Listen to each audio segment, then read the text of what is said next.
Welcome everybody, welcome back. Hope everybody had a great weekend and I hope you all have a great week going forward. We're going to go ahead and go off, continue on with Toriko. And it picks up where it left off with Tommy Rod saying, feel like dying, well, do you? And he unleashes all the bugs and, again, like Sonny told him, it's like, me die. There are hundreds of those bugs, all with a capture level of 80. Not worth going all out yet. And so what we have here is that he says super spatula. And this is titled, this is number 225, chapter 225, called Awakening. And we see here when he does his super spatula, and he's just taking care of all those insects with no problem at all. And Tommy Rod's like, how? He's like, these should be insects he's never seen before, and yet he countered them with a precise attack to their weak spots. This must be gut instinct. So Tom Rod is noticing some of Sonny's, his gut instinct that he is having because he's never seen these insects before. But yet, not only is he killing them all, he's going straight to the weak spot. He's not wasting the time. He's getting it done. It's like bam, bam, thank you, ma'am. Next.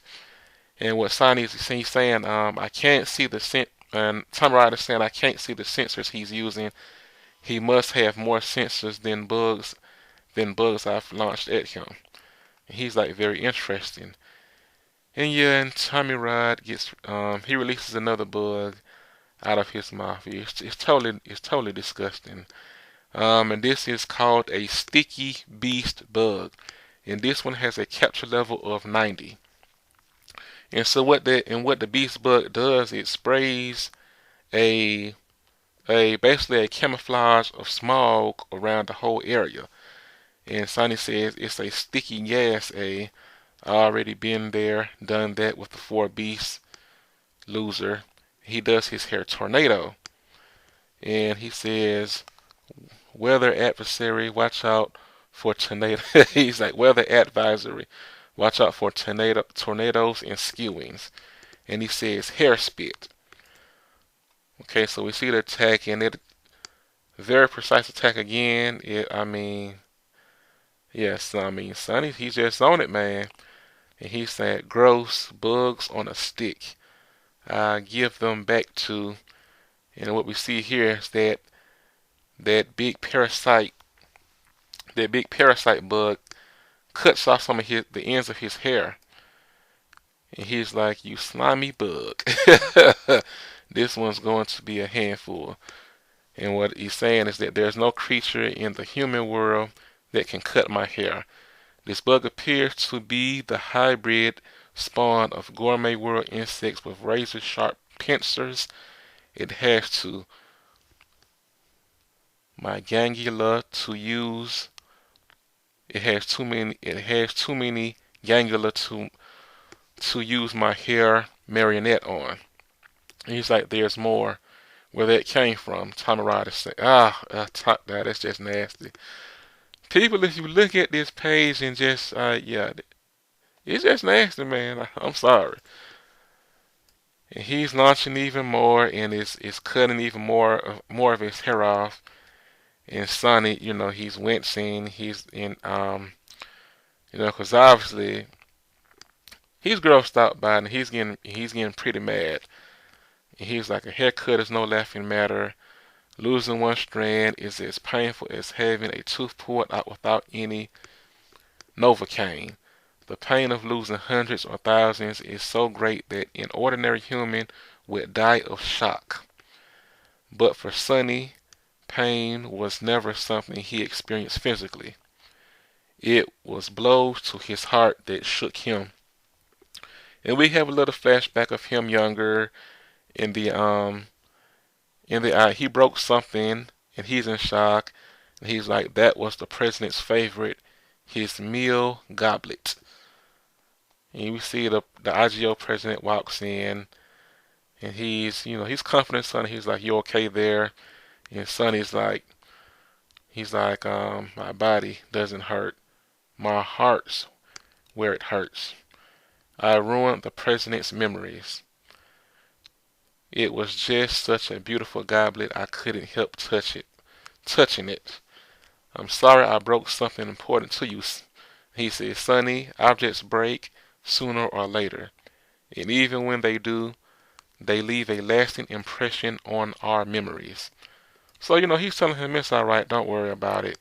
Because Sonny was feeling out, he was feeling very bad about it.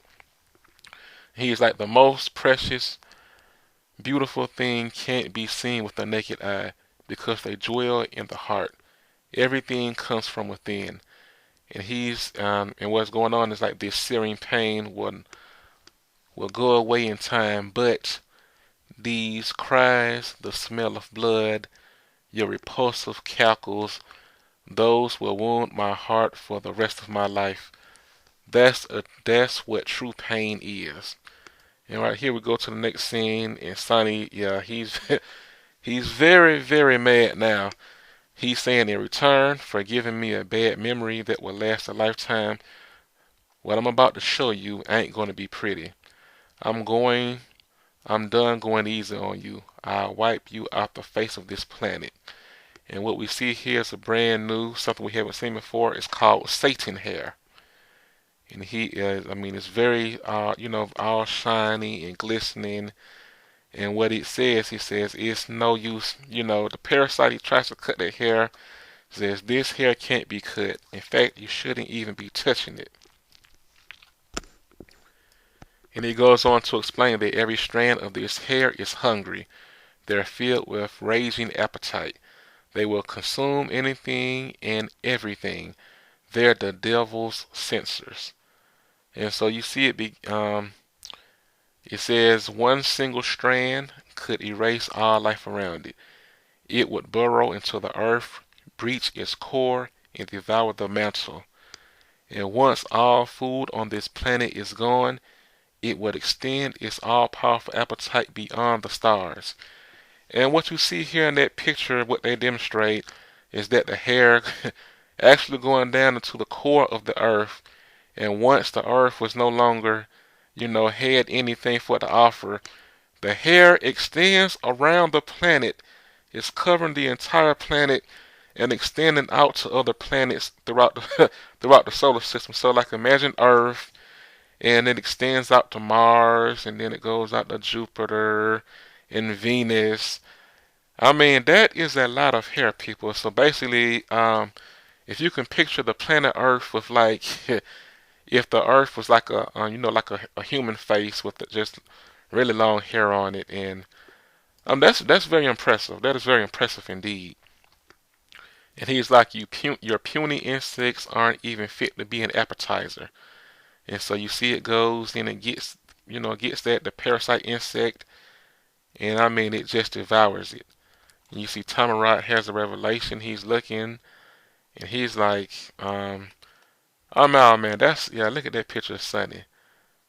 Man, that's just, and this appears to be Sunny's using his appetite energy.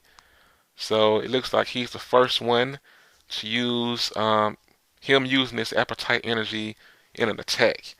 I did in past chapters I did talk about Zebra, because Zebra did say that he was going to soon be able to use those appetite energy attacks. And what Sonny is saying, I think I'm going to pass out. He's saying, don't unleash anything else.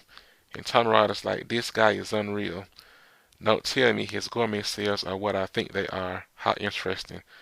Then I'll challenge you myself, and as I rip every hair out you, he said, every hair out of your skull, I rip your life out of your body. So Tomrod is getting ready to battle, and he's transforming. Actually, it's the best we've, you've seen Tomrod look, because he doesn't have any insects coming out of his mouth. And that is the end of the chapter. Like I was saying, this appears to me, this appears to be Sunny using his appetite energy as an attack. Obviously, you're going to expect the same from Coco, and you're going to expect the same from Toriko and Zebra as well. But because that's going to be the next stage of attacks, using that appetite energy Everybody saw how powerful that attack was which they used to defeat the four beasts. And I mean, if you look at his hair with that, the Satan's hair, I mean, it's just, man, yeah, it's impressive. It's very impressive. And obviously, Tamarad has pissed, he he definitely pissed off the wrong one because Sonny, he's not going to hold back anymore. He's not going to show any mercy. He's definitely going to give him everything he has. And Tamarad, he's got excited himself. He's saying, from the gourmet cell. So, he's bulking up. His face is different. So it look like, he's also possibly getting ready to use some gourmet cells of his own. So, so he may have some appetite energy himself, which will make sense that, them and, that they will all be kind of similar along in strength, and ability. But the four kings have definitely made great strides in the past few, so they should, in my opinion, I think that they're caught up, or about equal, if not a little bit more powerful than, than the others. So, yeah, this was a very enjoyable chapter. Sunny, the ability to just erase all life on their planet with just a single strand. I mean, man, that is crazy. And like I said, go back and look at that picture with the hair surrounding the planet and it reaching out into the rest of the universe. I mean, not only is that an appetite, but that's just crazy. So yeah, this Toriko, the battles are coming up, and like I said, I still think Zebra is gonna go out there and and use appetite energy in order to fight that Nitro, because man, it's gonna be some battles going on. Like I say, they're not gonna get all of the chefs. I mean, there's just no way possible that they'll be able to get all of the chefs because it just wouldn't make sense for them to monopolize all of the chefs like that. And there, maybe something like a 50-50 split along the lines, or but they're definitely not going to get Komatsu, and they're definitely not going to get Setsuno. Um, yeah, it's going to be very interesting these chapters to come. Komatsu on his way to where Toriko is, and they've been fighting. So the last one we haven't seen yet is Zebra. So don't be surprised if the next chapter comes out, whether it continues with Tommy Rod and Sunny, or it goes to Zebra, and Zebra looking at that Nitro and like, hey, you got cocky. You got cocky with the wrong one, and I'm gonna show you why you shouldn't get cocky around me. Because you just gotta know that since the last encounter with the Nitro he had, that that he knows more about them himself, and that he definitely want to go out there and test the waters and see what he can do. All right, everybody. Like I say, please go out and support the manga volumes. When they do come out, you're reading this chapter now, so the volumes won't be out for this. It won't be out for some months, but when they do come out, please go out there and buy, show your support, help sustain the industry. Like I say, if everybody, as much as everybody, in the community loves to read everything for free, can you say the same about going out and buying the series that you actually love? Like I say, you just don't read something to read something. You're reading it because you enjoy the story, one way or the other. Like I said, I don't care what it is. Day.